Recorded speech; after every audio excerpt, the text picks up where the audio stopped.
Hey, what's going on, everybody? Now, I had a little bit of a odd request that was kind of a stem off of the equipment review that I did of what I use inside my truck. Most of the equipment reviews that I found on YouTube were basically your loadout for securement, your straps, your chains, binders, all that stuff, which I actually will do a review on that of what all I carry. And but what I wanted to do now is a request that I got of what do I bring with me for maintenance and breakdown. What all do I carry in case something goes wrong, or what do I use to kind of fix stuff myself? And now we'll go over that and see what all we need to have for your breakdown and maintenance issues. So let's jump right into that. Just get straight into the passenger rear. I usually keep everything I need to work on the side of the road on the passenger side, obviously because it puts you out of traffic. We got hard hat, safety vest. First thing is your reflective triangles. That's a must. Have to have those. Not only because of, you know, to keep traffic from hitting you or to let people know that you're broke down, but it's also a requirement. First thing in this little box I've got here is this this flexible seal tape. This stuff is awesome for tarp, small tarp repair. It's a lot cheaper than your tarp kits. I don't know if you've ever seen some of those. Those things run like $30 to $40, and there's not a whole lot there. This stuff is amazing. And let's see, I've got my wrench for the hubs. I've got a charger for my battery for my impact. Change tires. Let's see, I've got some black duct tape. Got some silver duct tape. Duct tape works for everything almost. Penetrating grease. I use the lithium, and that's for my binders to free those up from getting rusted from the weather.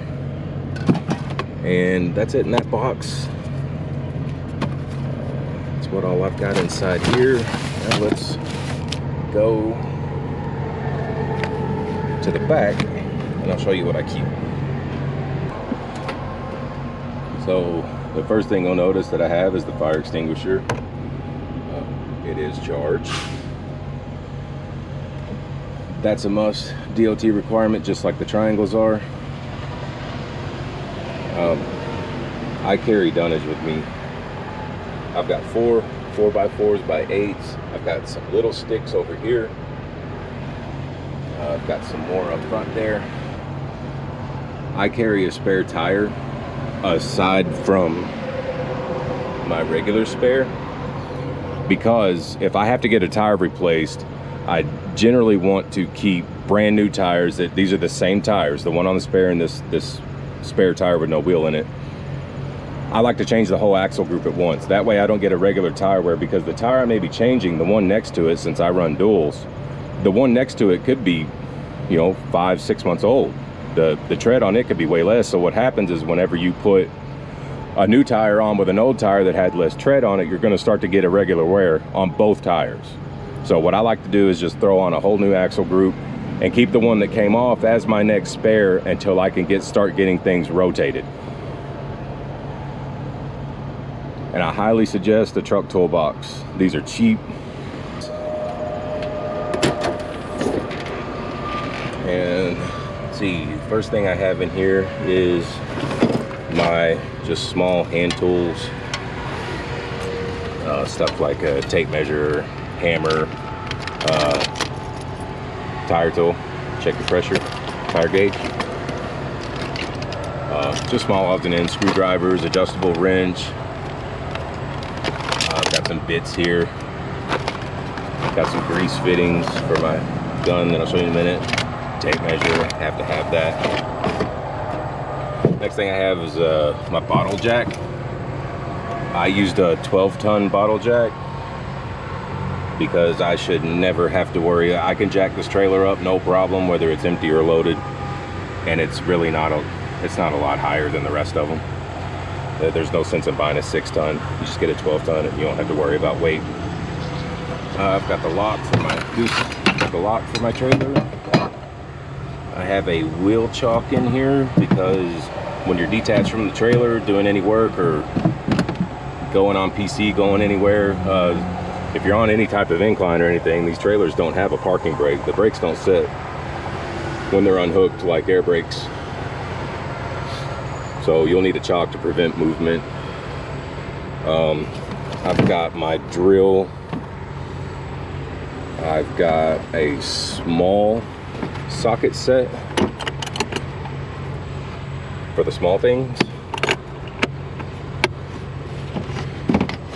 So what else in the bucket? I've got some rope. I've got some hub oil. I've got a grease gun, grease. Got some cotter pins. I've got some extra nuts that'll fit bolts on stuff that'll fall off. It's good to have a variety of spare bolts and nuts that fit things on your trailer and on your boxes and stuff like that, because these roads will beat them up and they will come loose. Get that out of the way. I've got a torque wrench. I suggest getting one that goes over 150. This is a 1/2 inch, but the reason I suggest that is that the bolts on this 10K axle with these duals on it, the bolts are torqued to 175 to 195. The dealership told me always hit the high end on that they really recommend that, and so that would be the 195 range. Now this torques all the way up to 250, so I don't have to worry about maxing that out or anything, but most of the smaller torque wrenches, they are cheaper than a 1/2 inch, but they only torque to 150. So, and I need 195. I've got a spare air filter since this is a 2020 and they don't really have a lot of those. I suggest a work light.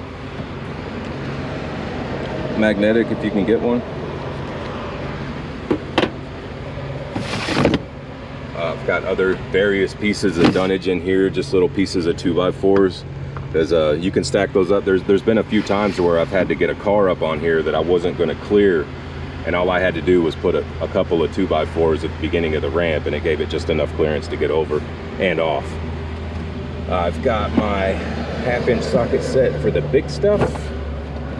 I have a breaker bar, 1/2 inch breaker bar for the lug nuts. And then on the right side, I've got my moving blankets to protect my tarps and also protect the load that I'm tarping. And that's it in a nutshell, guys. That's all I've used so far, barring any catastrophic mechanical failure. This is so far all I've needed to do several things that I've had happen to this combination since I've been running it. And it'll generally get you out of a tight spot. So I hope that helps some of you guys. You'll see, you know, all this stuff, yes, it does cost money. It's initial investment up front, but this stuff will pay for itself.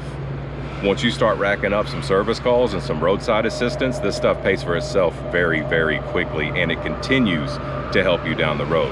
So you're not already paying for a bunch of service calls and then you have to go invest your money into this stuff and then let it pay for itself again. You can save yourself a massive headache if you have the money. Go ahead and get some of this stuff. That way you can start fixing problems on your own and save yourself that expense.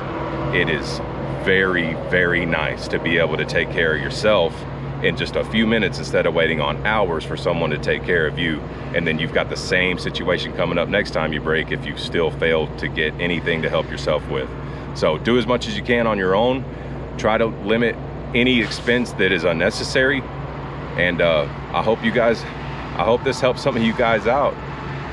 Let me know, keep the suggestions coming in. This is great. This is very helpful because this is some of the stuff that I actually look past. I mean, it's not things that I really think about as far as, well, what does somebody need starting all this up? So you guys' suggestions are very important to me because this is letting me give you guys content that you actually want to see, which is important to me. It's important to you guys. So thank you so much for the suggestions. Don't forget, comment, like, subscribe. Let me know what you think about some of this. Let me know what you run. Let me know what has helped you.